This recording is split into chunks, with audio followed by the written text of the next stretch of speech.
Hello मित्रों, बातें हमारी संस्कृति में आपका स्वागत है। हम आपको एक नई जानकारी लेके आए हैं। तुलसी कौन थी?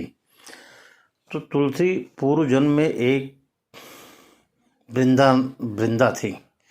पूर्व जन्म में वृंदा थी। ये राक्षस कुल में उसका जन्म हुआ था। बचपन से ही भगवान विष्णु की भक्त थी। बड़े ही प्रेम से भगवान की सेवा पूजा किया करती थी। जब वह बड़ी हुई तो उसका विवाह राक्षस कुल में दानव राज जलंधर से हो गया।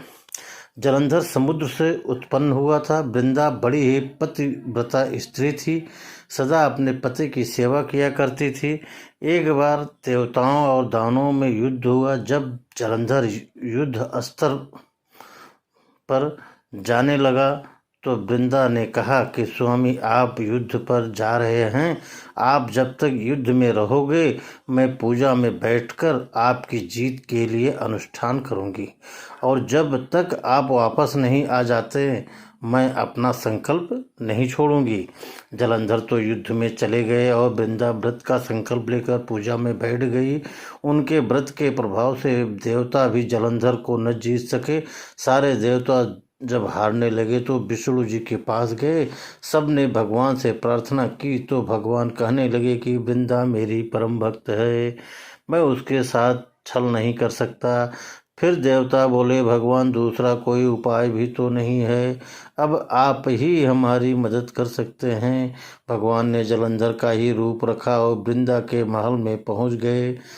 जैसे ही वृंदा ने अपने पति को देखा वे तुरंत पूजा में से उठ गई और उनके चरणों को छू लिए। जैसे ही उनका संकल्प टूटा, युद्ध में देवताओं ने जलंधर को मार दिया और उसका सिर काट कर अलग कर दिया।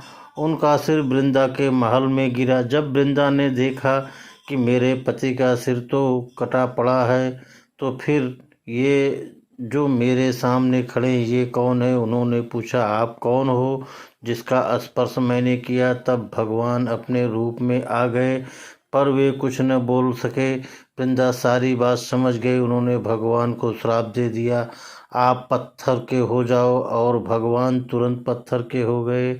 सभी देवता हाहाकार करने लगे, लक्ष्मी जी रोने लगे और प्रार्थना करने लगे।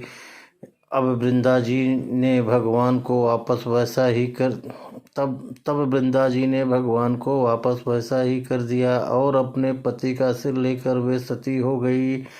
उनकी राख से एक पौधा निकला। तब भगवान विष्णु जी ने कहा, आज से इनका नाम तुलसी है और मेरा एक रूप इस पत्थर के रूप में रहेगा, जिसे शालिग्राम के नाम से तुलसी जी के साथ ही पूजा जाएगा, और मैं बिना तुलसी जी के भोग स्वीकार नहीं करूँगा। तब से तुलसी जी की पूजा सभी करने लगे और तुलसी जी का विवाह शालिग्राम जी के साथ कार्तिक मास में किया जाता है। देव उठनी एकादशी के दिन इसे तुलसी विवाह के रूप में मनाया जाता है। मित्रों, अगर ये कथा आपको अच्छी लगी हो तो हमारे चैनल से जुड़े रहें और इसमें जय श्री राम जरूर लिखें। एक बार सब्सक्राइब जरूर करें। धन्यवाद मित्रों।